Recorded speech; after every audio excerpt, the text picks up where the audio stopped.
Hello, everyone. We are going to get started in just a second. All right, there we go. So welcome back to the #1 platform for personal, professional, and leadership development for African American women in business.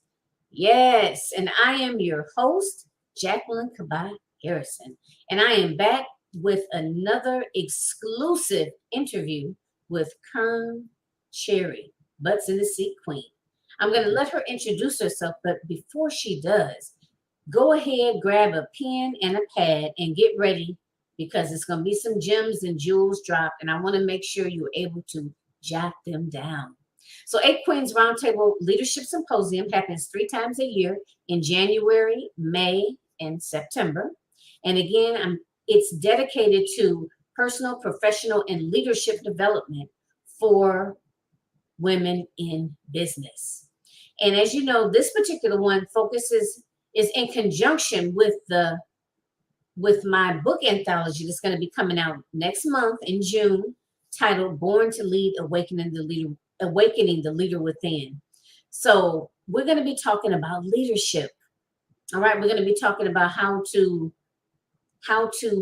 refine your leadership skills, how to become a better leader.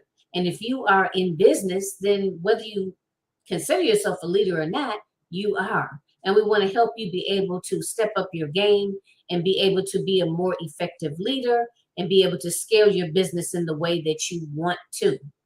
So, Kearn, thank you again. I know you have been on the platform several times. It's always a pleasure to have you here. If you would, please go ahead and introduce yourself to everyone and let them know who you are, a little bit about yourself and your why behind your business, who you serve, and how you serve them. So I'm Kearn Cherry. They call me the Butts in the Seat Queen. That's based off the fact that I've been creating events for over 20 plus years now. I am the co-founder and director of Success Women's Conference. It's our 8th year this year. I'm also the creator and producer of Level Up Summit, which was in March, and Power Up Summit, which is coming up in July. I'm also the co-owner of my home care business with my husband, PRN Home Care, for 25 years this year. I've been in healthcare for over 35 plus years. I'm also a coach of creating your own event. So I help people create their own profitable event. And in addition to that, I help people get visible, teaching them some visibility tips, how to increase it, some almost overnight, but helping them also to get out there and get seen, to stop being that best kept secret as well. I also am a 19 times #1 best-selling author. I have my 4th book, Undefeated, coming out soon. As far as I'm still taking authors though right now, but you know, that's something that God gave me as a vision, and I've been fortunate enough to help other people by using that platform to get their message out. So that's kind of me. Who do I serve? Mostly women are the ones that I work with mostly. Target age group typically runs between 45 to 65. That's kind of who we see at our conferences. People that reach out to me for help. Some women are a little older and they're realizing that it's never too late to launch your brand and to actually, you know, step out into something different and to find what your purpose is, your calling, your gift, and work in that. Sometimes people are in corporate jobs for many years and they're not really working their gift. So I help people with that as well. So anyway, that's kind of me. Just a little bit about who I am and what I do. Okay. Wow, that's a lot, Kearn. I always sit on the other side or across from the table, even though we're in two totally different states, right? But on the other side of the computer, and just say to myself, like, wow, she is just you never cease to amaze me. I mean, doing all that you do, and it all seems to just flow seamlessly. At least that's the way it I looks wish. on the outside. I wish it did. I forgot to mention also, this is my birthday week, along with a few other people. Okay. So happy to be here. But yes, you know what? When it seems that way, as they say about people that are very gifted at their athletic talents, yeah, it looks easy. Michael Jordan made a layup look real easy, right? But the reality is he spent a lot of time behind the scenes honing in that craft so he could dominate in his gift. It was his gift. And so a lot of times when you see people moving like that, it's because they're operating in their gift. When you find that gift and you stay there, you will find that doors will open for you. As Proverbs 18:16 says, when you walk in your gift, I'm summarizing, God will sit you at the table of great men.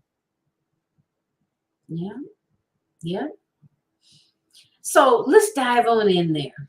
Let me ask you this in reference to leadership. When would you say you first began to consider yourself to be a leader? So I would say not in my early years, pre-30 or so. I would say once I started, when I moved back home to Mississippi, because my husband was in the military and we had lived overseas in Arizona and some other places. But when I came back home, I got involved in the community, and we're big on giving back to the community. And so as you start to share and to sit on boards and things like that, and you start to take the lead in different things, you find yourself in a leadership role because you got to step up. And as a leader, you have to justify some of your decisions or some of your recommendations, especially if you're trying to get other people to get behind you. And so it's good to be to learn how to follow as well. A good leader knows when to drop back and follow and support other people instead of always having to be in the front. And so I've done that as well, which it allows me to see things that I could do better and some things that, don't ever do that, right? Because you're sitting back watching other people, and even though they're crumbling and you're trying to save them, you can take some things from things. Failure, the fear of failure can hold you back from accomplishing a lot of things. But sometimes when you go through things, and even though it's a failure, you got to glean what was successful, right?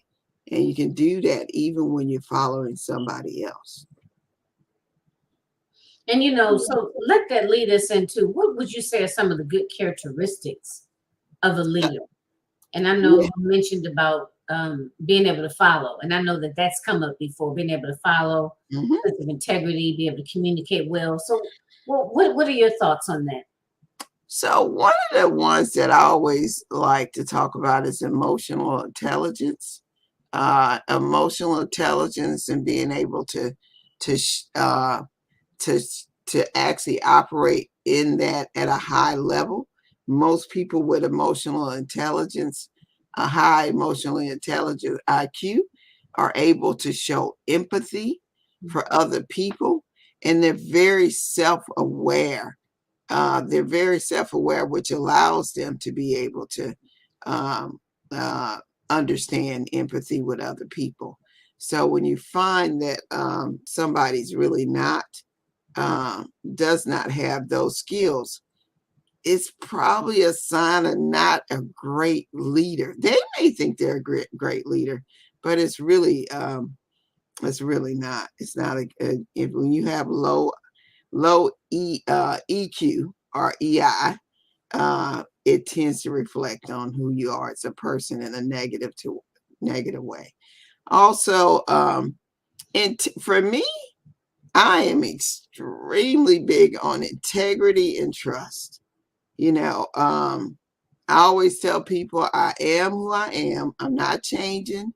I tend to, whatever I say, what you see, is what you get.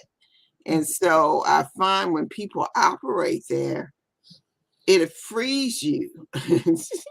It frees you from having to explain all the time. You'll find more people trying to copy you and stuff because they know you operate from the integrity side. So you're less likely to go back and do something negative to hit back at them. But I often tell people to be careful because sometimes you can force our hands to do something different. But I definitely will tell you, I am that person. I'm definitely going to be honest. As much as I'm just going to be honest, because I think when you do that, it allows people to follow you with ease. Trust, definitely a big thing, and integrity. How you operate matters. It just matters. How you seen. Well, I always tell people, don't get caught up into how people always perceive you if you're always operating with integrity and where people can trust you. Sometimes people are just gonna hate you because they can, right? Who cares? I'm at the point, I'm at an age where you don't like me, I understand. Got a whole bunch of other friends on this little waiting list over here. My little circle is very tight. I tell people to be very smart about it. A good leader keeps a smaller circle of friends, especially when it comes to business. You just can't trust everybody. Also, the ability to delegate. This can be tough for some of us. A lot of us, we hold on to stuff, and I can't say I'm any better than anybody else, but it's that ability to do that. I always say a person that delegates, they have the ability to do it, but they delegate it because they know there's somebody else better that can do it. That is a good trait. That's a really good trait. Influence, being able to use your influence for the good, and being an influential person is a really good sign. A good leader should have influence. If they don't, that's probably a sign that they're not that good. Could be just something they're portraying. People respect them. Good leaders, great leaders are respected. And so the other thing is they're very good communicators. They like to reach out and talk to their team, keep their team abreast of what's going on, and not just what's going on, but getting their team's input into things is also critical. Because, what's the use of being on the team if you really don't have no say-so in the first place? The other is courage. You're going to need that in business. I've been in business in my home care side for 25 years. If we didn't have the courage, I always say, number one, if you don't got God as your household first, the crumble will eventually happen regardless. And if you don't give your tithe and offering, your 10%.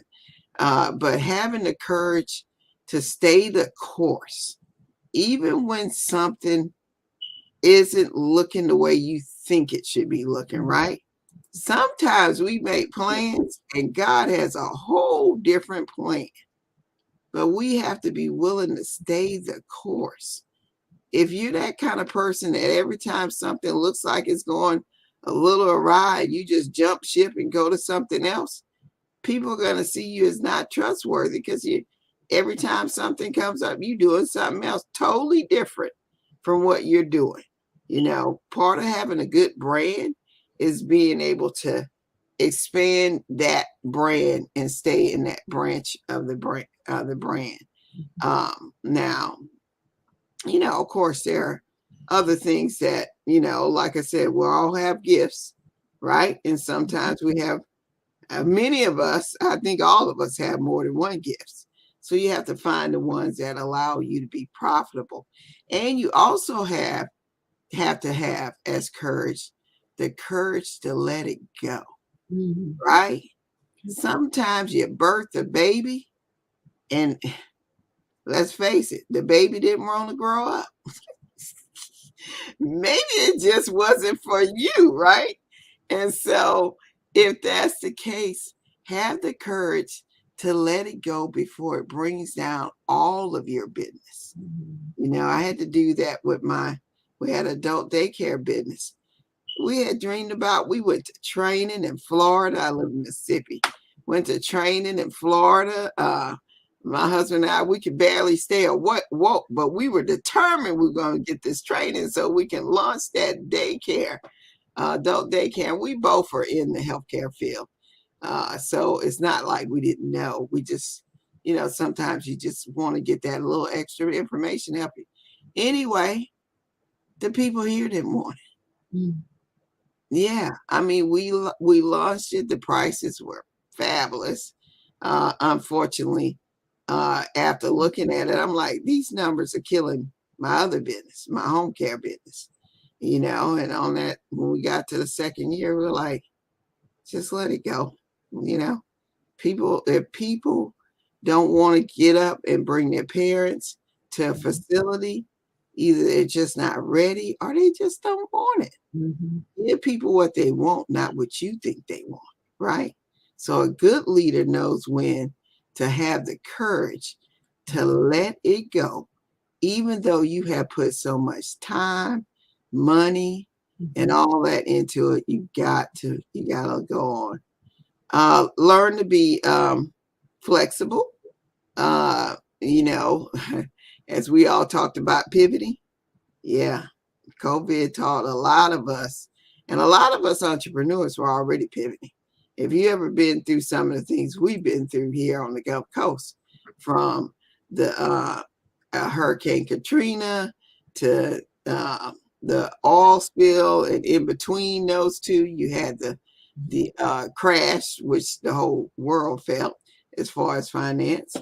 And so you have to be willing to pivot in your business in order for your business to survive. The people who are not willing to do that find themselves out of business at some point. So you got to be willing to pivot, you know, and add or delete, right? You just got to be willing. Control, alternate, delete. Yeah, literally, you know, because it just like right now we're in the great resignation. People ain't working. They might be starting their own business, but they are leaving their jobs. And so with that, as a company, you're not able to hire as many people. So you have to change your strategy on what you're doing in order to have a thriving business. So, you know, look at those things. Sometimes you have to sit down with other people to get a better idea, but definitely be willing to pivot. Those are some really, and you know, just being a person of gratitude and thanking people, people that have helped you along the way, people that are still helping you, always reminding them, hey, you know, I appreciate what you're doing. That goes a long way. So keep that in mind when you're, as a leader, you can't lead alone. If you're alone at the top, then who are you really leading? Right. right? Yeah, I agree. So answer this one more question for now, and then we're gonna have a quick commercial break. Do you think a person, one of the big um or shall I say an idea that I believe that women, we as African American women, have innate leadership abilities, right? Now sometimes they lay dormant. Sometimes we'd be so busy denying it, or so busy just, trying to kind of not be seen, or just, oh, I just want to work from behind the scenes, or I don't want to take any credit. But I think a lot of these skills already exist. So let me ask you about that. Do you feel that people are born to lead, and or do you believe that anyone can be taught to be an effective leader? Yeah, I think anybody can learn to be a leader. I think when you come out the womb and you're growing up, just because your parent is the head of a large corporation and they're very successful and they know how to keep things running, does not mean that your child is going to be bestowed upon them the same gifts and talents. I was watching a show on Netflix about uh, uh, uh, billionaires.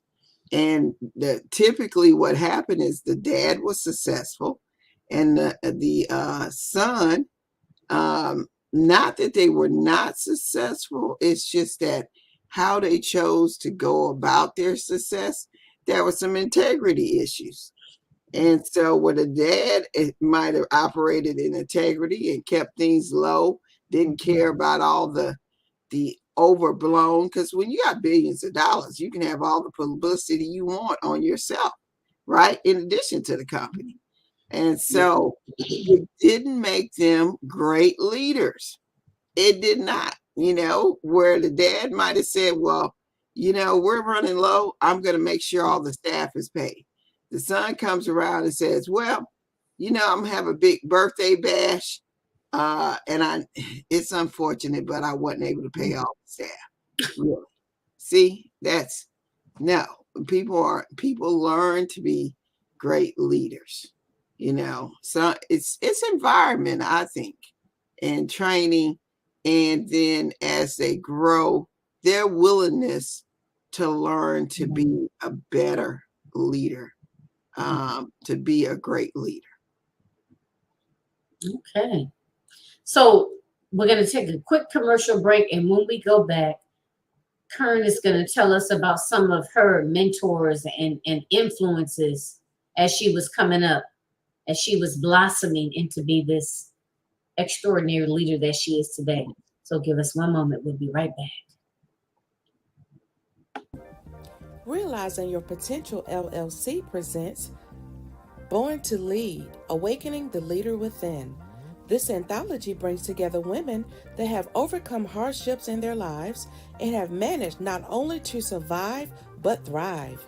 Their stories focus on resiliency, adaptability, and strength, acknowledging the innate strength and leadership qualities in African American women.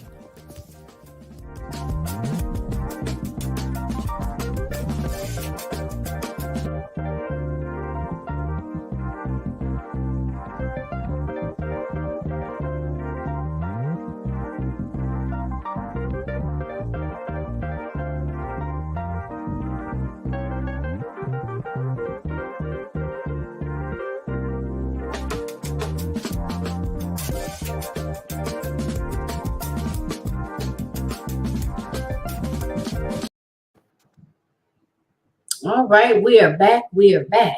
So, Kearn, go ahead and answer that. What were your influences as you were coming up? Did you have any mentors, or maybe was your mom or your grandmother? Did you observe them growing up in leadership roles? What would you say? I would say for me, so my mom and my grandmother, they were hardworking women. My my mom always had a couple of jobs, things like that. And even after she had her stroke, well, she had an aneurysm first and then a stroke. You know, she still found a way to bounce back and keep going. She actually helped me with my kids as I was moving back to Mississippi so that we could get, you know, finish up in Arizona and come this way. But she was always somebody that was a giver, which is something that I truly credit to her. She's always given. I thought she overgave, you know, sometimes, but then again, I guess I do as well. My grandmother was a very dominant type personality. She, you know, we could talk to her and all that, but she was the matriarch of the family. And so she was a beautician all my life that I knew.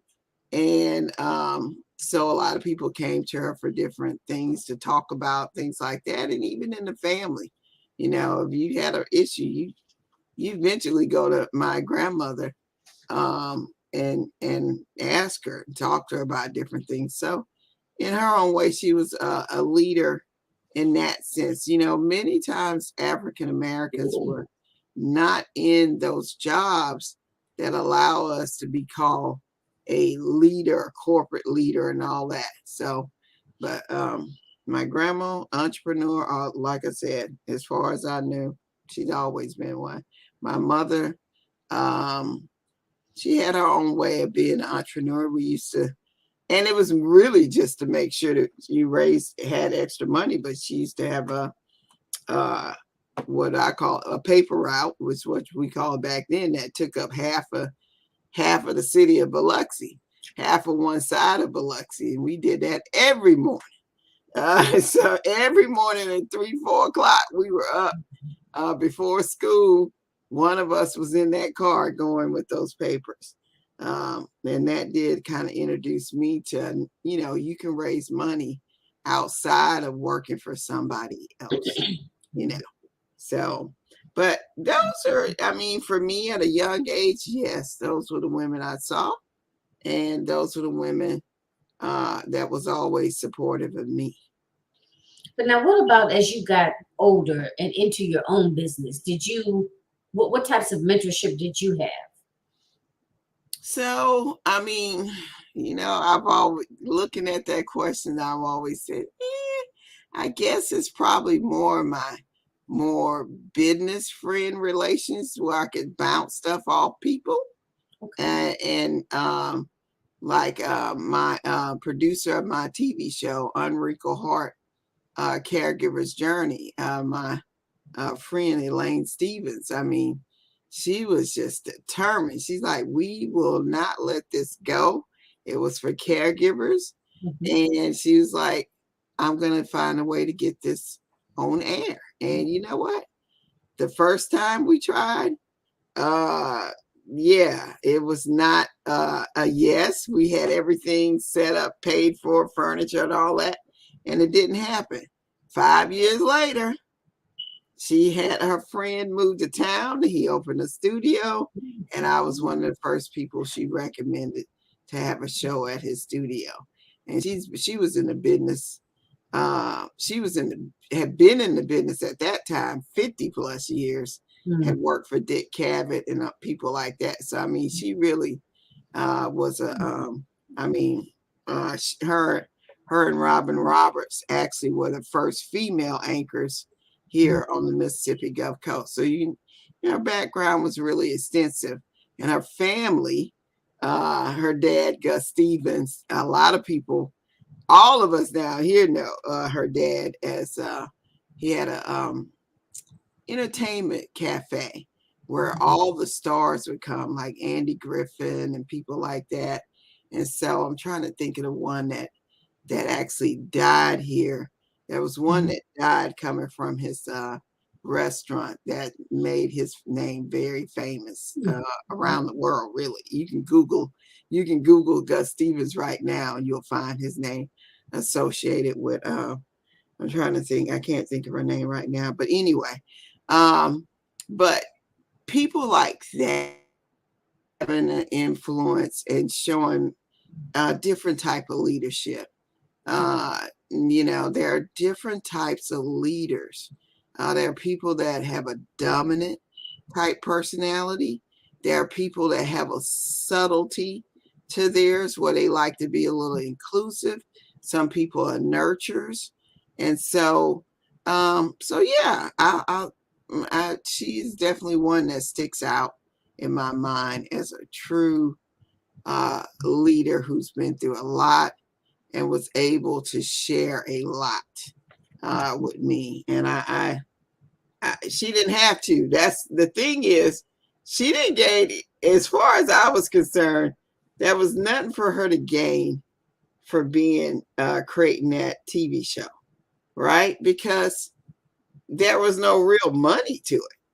It was just that she saw my vision and she said, I know we can do this. I know we can do this. And I know this is something that should be done. And she took it and she ran with it. And so anyway, I'm just thankful that people like her exist and allow others to prosper as well. And the actress that was associated with his club, James Mansfield, everybody knew her back then as the blonde bombshell. Well, she acts, and she's highly intelligent. Most people don't know her daughter is on what is that show? CSI. She's the one. The main character. The one in they got 1,000,001 CSI. The original one in Miami. Yes. I'm sorry, it took place in Las Vegas. No, New York. I want to say it's there. CSI New York. Not CS. I'm not. It's not CSI. What is that show she's on? As soon as we get off, you gonna remember. Huh? As soon as we get off, you gonna remember. Right? Yes. Her daughter. It's one that airs all the time. It's constant. Anyway, okay. Her, because of that accident, and this is why I always say you have to be willing to pivot. That accident literally took his club down. He had one of the most successful clubs all around here, and very famous family. Like I said, Elvis Presley came down, and all kind of stars came down. Okay. But that one accident and maybe a decision that he probably did not, that he looks back and says, yeah, I probably shouldn't have done that. Right. But things happen and you can't predict the future. Right. So again, she came from a very extensive lineage, and she believed, she believed in my idea even more than I did. Right. In my opinion, when you give so much like that, that is a leader when they see somebody and they stick with it because they have the contacts and they made the promise, which I wasn't going to hold it to it. But, I guess for some people, it's an integrity, a trust, and how they're seen. So I'm like, thank you. So those are the kind of people. I've been fortunate enough to have women like that come through my life, really. Wow, that's awesome. Well, you have you've been kind of an informal, if you will, mentor for me. Like every time I don't even know if you even realize that you're doing it, but every time we have a conversation, it's filled with wisdom. And it's so funny because it's just like when you tell Kearn something she don't think it's a good idea. She said, well, you could do it that way. I'm sorry. Sorry. Like, okay, I know what that means. Okay, let me go back to the drawing board. But yeah, so I just think it's so important to have these types of conversations and just to have other women, that you are surrounding yourself with, that you see in these types of roles. Like a lot of the women that I've interviewed that have worked in, corporate, that's one of the main things that they say, like to sit at the table, in areas where it's predominantly men Right. and white men, and Right. just, so sometimes it's challenging to even think that you can do it or to aspire to do it. And you're looking around and there's no one really that looks like you, but I think it's so cool in this online space that, and especially since the pandemic, I have really seen an increase in women coming together, collaborating, supporting one another, and just basically kind of putting our heads together, bouncing off ideas. And I think that Exactly. that's awesome, and I think it's so important. Yeah, and it is. I just tell people, when you enter the word collaboration, truly make sure you collaborate. Right. Collaboration is a two-way street, not a one-way street.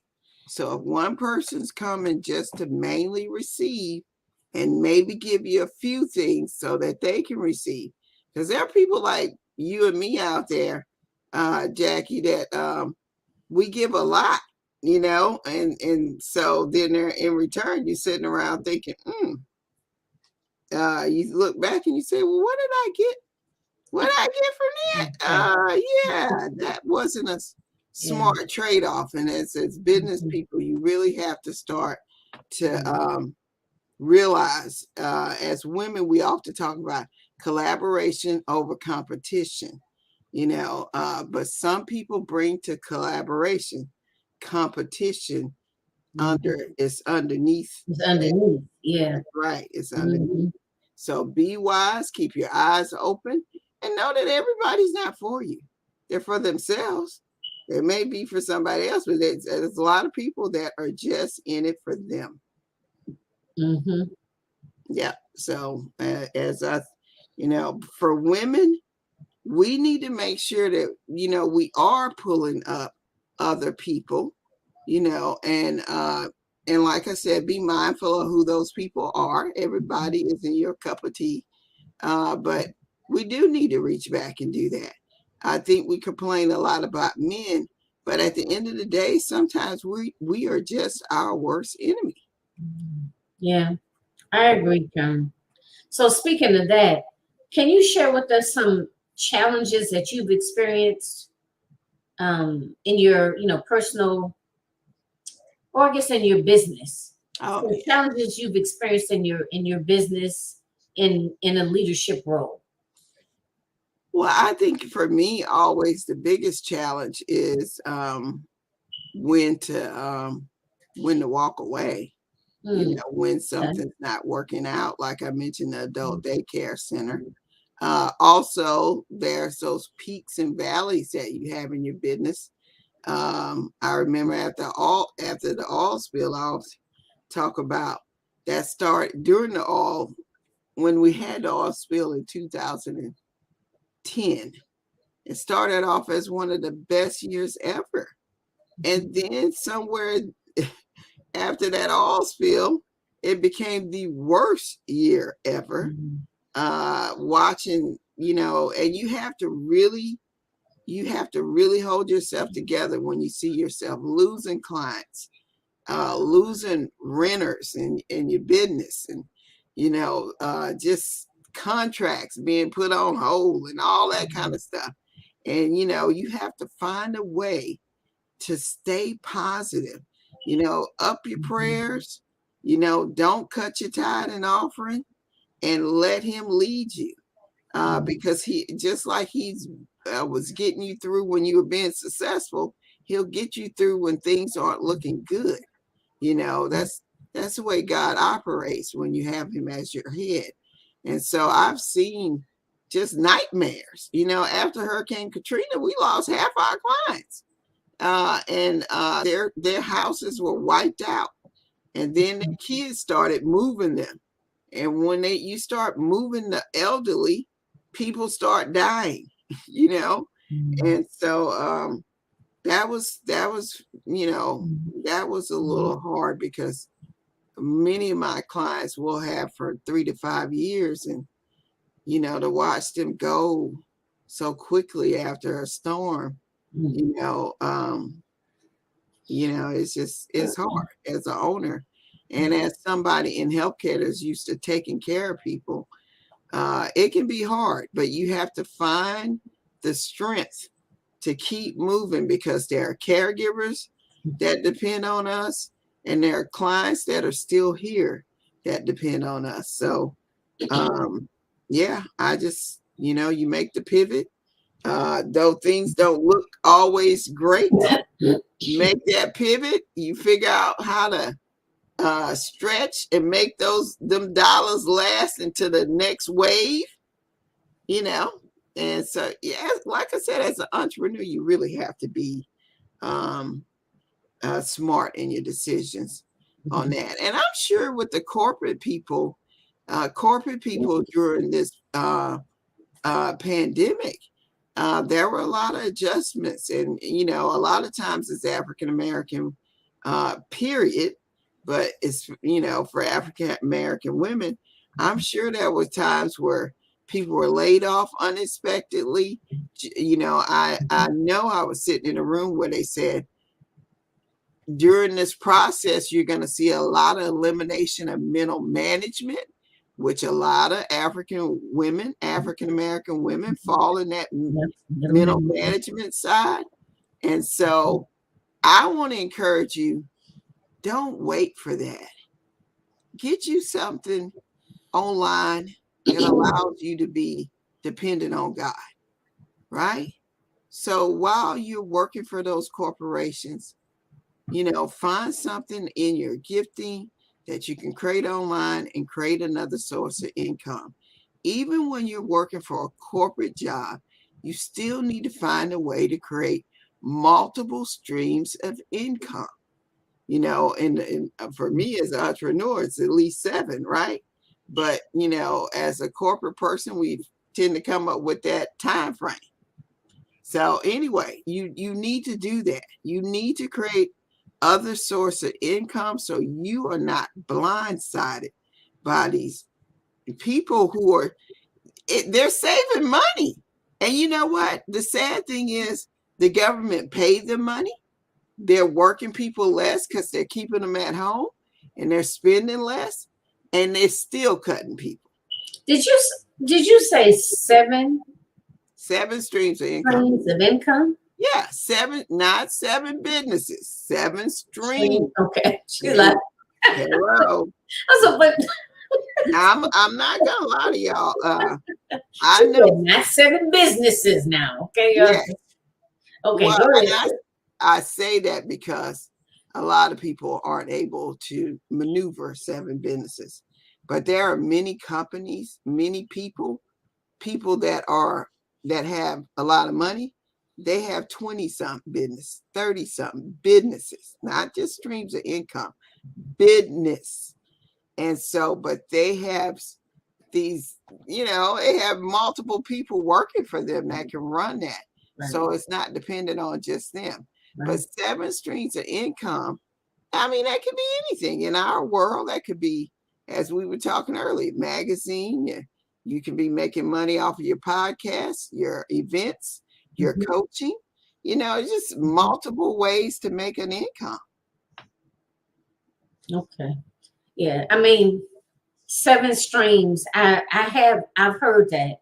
Not necessarily 7 per se, but I've heard that that's the world that we live in. Yeah, that's the streams of income and being able to pivot. Like I have an aunt and uncle that own a karate school. They did like an after school program for the kids, and they had they had this karate school, but it was like a component of it, the after school programming. They also do like home care. They do adult daycare. They do insurance. So they have multiple streams. They have 7 businesses. Umbrella. So. Yeah. It's just to hear you mention that it's that's just what we're dealing with right now. So we're getting ready to conclude. What bit of advice or inspiration, if you will, would you like to leave our audience with? Well, I think for the leaders, for me, I would definitely encourage y'all to find your gifts. Ask God what it is and operate there. Pray on it. Ask Him. Now, when you do ask Him, have your pen and paper. And I'm telling you, be willing to, you have to when you ask Him things, sometimes it's not what's in your head. He may have a whole Be open, different right? purpose. Be open. Yes. Yes. When He gave me anthologies, I was like, why? That's not me. But, being obedient is a part of serving Him as well. The other thing is, I always talk about, when you find yourself at a door that's closed, y'all, and as African Americans, there are many doors that are just closed, right? But I encourage you, try another door. Right. Sometimes you're at that door, you see it, you feel like I should be in there. Why are they not opening it up? And you'll find out that maybe maybe it's the wrong door. Try another one. I always tell people if that don't work, go behind. Try that door. If you can see them in there and they still not letting you in, come back around. Either kick that door in or create your own. Or create your own. Yep. We live in a world that allows you to create, especially in America. Create your own opportunities, your own. Yeah, you see something, I want to be at that event. They won't let me speak. I've asked for 5 years. All right. You know what? I'm going to create my own. I want to be, I want to be in that film or whatever. I see people producing films now. Do y'all know they had somebody win a Grammy by filming a film using their phone? Hello. No. It's a different world. Yes. They won a Grammy and they filmed. Huh? I didn't know that. Yes. Go back and look. I was like, wow. So you got a real, not a Grammy. I'm sorry. Oscar. They won an Oscar. Even better. Right? I know what you meant. Yes. Yeah. They won an Oscar by a movie that they filmed using a phone. So whatever you're thinking that can't be done, for me, if with the blessing of the Lord, you can do anything, right? You can do, that's in the scriptures anyway. You can do anything. So that's what I would suggest. Never let a closed door hold you back. Never let a closed door keep you from getting the job that you want or making the next move that you want. Maybe it's when you see the ceiling is capped at that company, maybe you should be planning your exit while you're looking for a job that's in the position at somebody else's brand, right?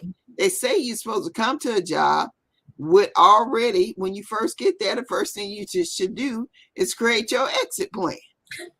And really we are in that time now. You're right, though. Yes. And we didn't even talk about that. That's a whole other conference, right? A whole nother And I think a lot of people, so I know we're almost out of time, but I know a lot of people, a lot of things have changed since COVID. Yes. And, well, it's a wake up, Jackie. We don't live in the retirement world that we used to live into. Okay. So create your plan, create your exit, create your retirement, however way you're going to retire in 30 years or whatever it is. Or I would not plan to be at a job for 30 years. That's never has been my mindset. So have a plan and be willing to walk at any point if you have to. So anyway, that's what I have. Okay. Well, thank you, Miss Kearn Cherry, Butts in the Seat Queen. Thank you so much for coming on or taking a seat at the round table and give us your knowledge and your expertise. So, ladies, we're going to close it out. This has been another awesome exclusive interview that is in conjunction with A Queen's Roundtable Leadership Symposium dedicated to personal, professional, and leadership development for African American women to scale their businesses. So please make sure that you check out all of the other expert interviews. I mean, these powerhouses have offered so much guidance and knowledge and nuggets that you can definitely fill your toolbox and be able to walk away and begin to implement these changes, implement just these few steps to be able to truly scale your business in 2022. Okay, so make sure you go ahead and listen to all of the other exclusive interviews as well, and make sure that you give us a like or share it, comment, leave your questions, whichever. All right, because we definitely want to hear from you. So let me end by saying this. Again, I'm your host, Jacqueline Kaba-Harrison. Please follow me on Facebook at Realizing Your Potential. The number's 123. That way you'll be able to, and turn your notifications on. That way, every time that I go live, or it's a particular symposium, or I have a guest on the show, you will get an alert and you can basically tune in. Okay, so make sure you follow me there. I am also on LinkedIn at Jacqueline Kaba-Harrison, and I am, well, we'll just leave it there in terms of the social media. And you see my website is Realizing Your Potential. The number is 123.com. I am also the executive producer of the A Queens Roundtable channel on the Women Win Network, which actually streams on Roku as well as Amazon Fire TV, reaching 100 million homes. So if you are interested in exploding your visibility, increasing your credibility, and you want to overall expand your brand, then we need to talk. Let me know. We can talk. I am currently looking for show hosts as well as guests for the A Queens Roundtable show and podcast. So definitely look me up, follow me. Let's connect. Let's have that conversation. And thank you again. And I will talk to you soon. Take care, everyone.